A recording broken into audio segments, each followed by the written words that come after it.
Hi, are you an engineer or a professional dealing with a construction site? What is the biggest challenge that you're facing? I believe I know that. This vendor is not performing at site. So this is the pain point across industry. And many construction players and real estate players are facing this kind of a problem with the vendors in most of the sites. So I can say successful vendor management can lead to a success and the failure of a project. But what are those risks and strategies that can create a success or failure for a project? Let us understand that. Hi, my name is Akshay Bhatt and I'm carrying a vast experience in real estate and construction projects. So over a period of time, I have seen a lot of construction challenges when it comes to the site when we are dealing with a construction vendor. Since construction vendor management directly affects the value delivery of any of the construction project, so it becomes very important to handle this. And it can become a very big risk if it is not handled properly. As I'll be coming up with more videos on properties, please subscribe to my channel, Property Shiksha, and remain updated on the latest trends and the information. So this is the presentation about vendor management at construction site, and this comes under the knowledge area of project risk management. There is a little disclaimer as well. The contents of the shared video are based on my personal experiences and for illustrative purposes only.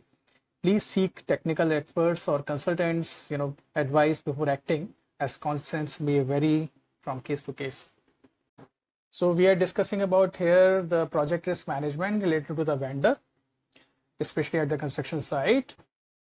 So if we do a general assessment, we'll find that during construction stage, this value realization carries a high weightage, because if customer rejects your product, then definitely it is a failure for the project and it carries a big risk.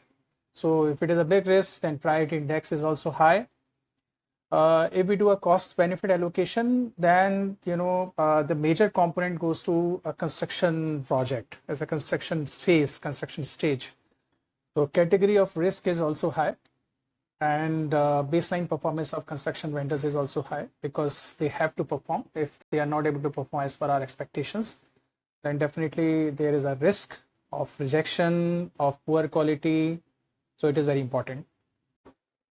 So there are some key considerations which are important for the project, which is construction vendor management involves the biggest risk for any organization that we have discussed if it is not handled properly.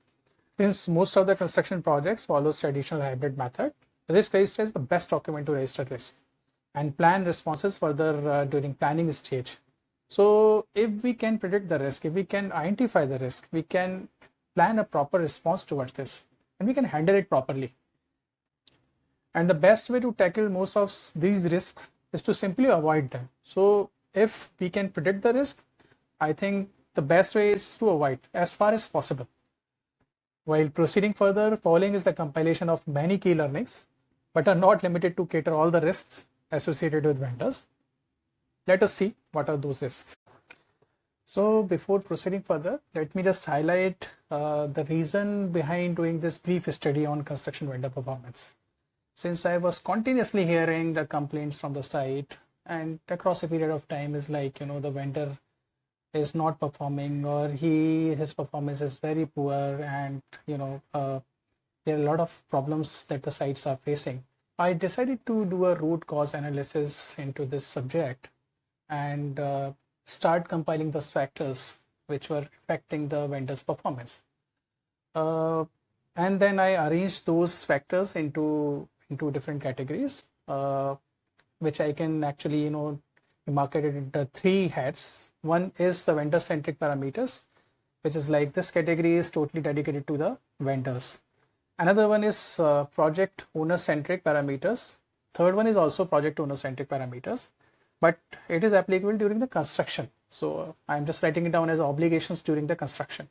So I will be analyzing this construction vendor performance under these key measurement parameters.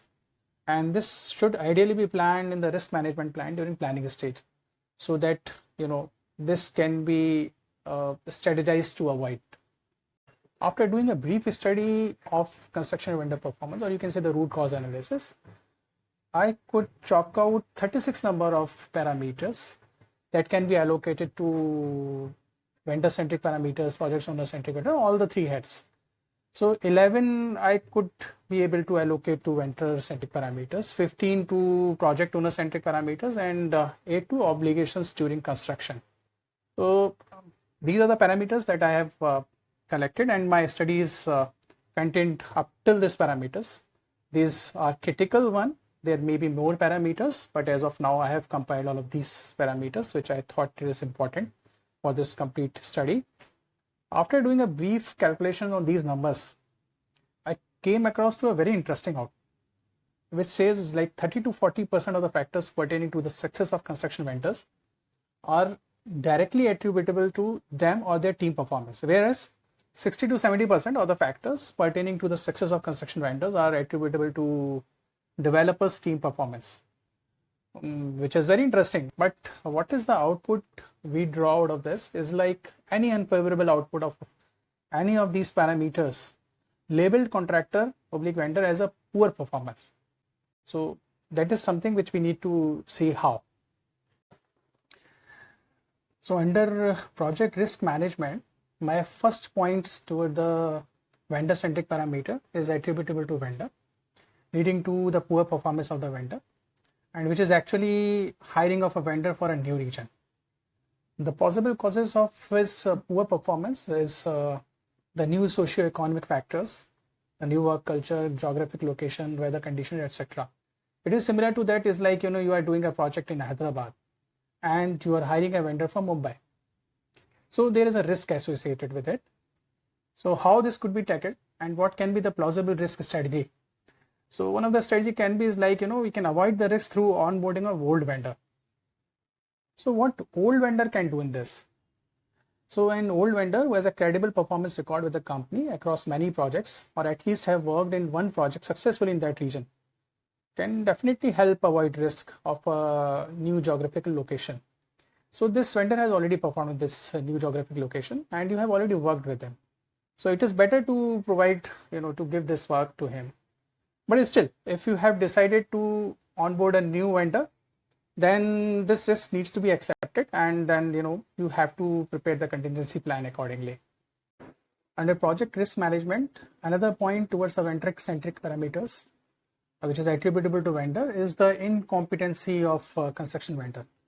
If the project vendor, the construction vendor, is incompetent for your site, for your project, and the plausible risk strategy can be is like, to avoid risk, simply to avoid risk while ensuring on vendors or contractors' capability in the proposed project region. So you have to just ensure the vendor delivery success rate and his ability to perform the task as per the project schedule. You can allocate a number of tasks to him. He can manage 80% of the tasks and he may not be able to complete the 20% of the task. So you have to see which task he is strong into, and you can avoid the risk simply to not to allocate those tasks to them. So since this comes under the high risk, so we can draw a conclusion for this particular point is that it is always better to verify the contractor credentials with thorough background check, and also like while taking feedback on completed projects from old clients will definitely or will certainly help gaining a lot of insights and confidence on vendors' capability to perform on the allocated task. So this is what we can take a measure. Under project risk management, another point towards the vendor centric parameters, which is attributable to vendor, leading to his incapability, is the lowest bid. So he is L1, but his bid is very impractical. The rates that he has given is not practical. So we can avoid this risk while ensuring that the contract is awarded on practical market. So we can always cross check with the other competitors and with the consultants, external consultants, and while cross checking the rates with the market, and then we can award the contract. So this is the conclusion we can draw, that even if the L1 vendor is shortlisted through competitive bidding, it is better to verify the itemized quantities and quotes on practical grounds and prevailing market rates. A detailed review with the vendor before onboarding on reasons of variation can help assessing the bid properly. So this is also one of the step we can take while assuring that whatever variation he has provided, whether it is practical or not, and he can able to manage this work or not.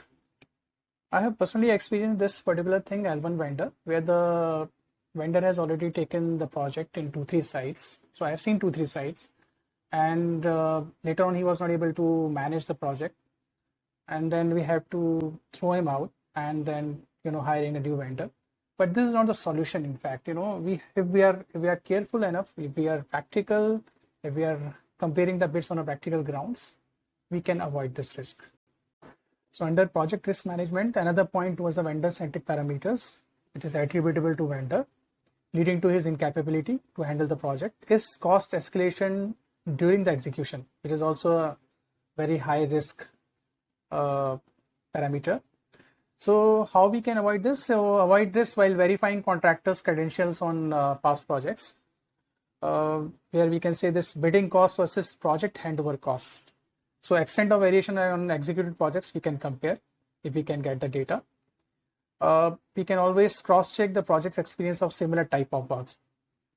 So we can conclude this point while having a background verification and similar nature of project experience, which is necessary to avoid cost escalation during the execution. Under project risk management, another point towards the vendor-centric parameters, which is attributable to vendor, leading to his poor performance, is poor team and leadership performance, which is also carrying a high risk. This can be avoided while ensuring project leadership and team deployment as committed. So whenever we are hiring any contractor, we have to take a commitment towards his team, how he is going to deploy the team, how he is going to manage the team at the site. And whenever there is a requirement, there should be a person allocated to a task or to an overall schedule. So the competency level, knowledge, skills, qualification, and experience has to be there. Another point related to team is like, older versus new team. So if you are appointing a new team, there is a risk involved.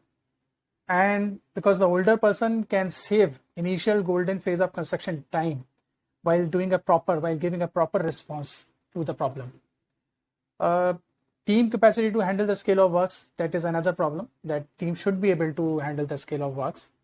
And there are third-party dependencies on the tasks, because you are depending on the third parties. So it is also another risk which is just carrying by the contractor. Interpersonal and team skills of contractor is another point towards the poor team and leadership performance, which includes the sub-vendors, handling of sub-vendors, or also in case of local disturbances, team should be able to manage those local problems. Another point is towards the language barriers. If any is there, then we need to understand its extent and the ways to offset the same, how it can be tackled.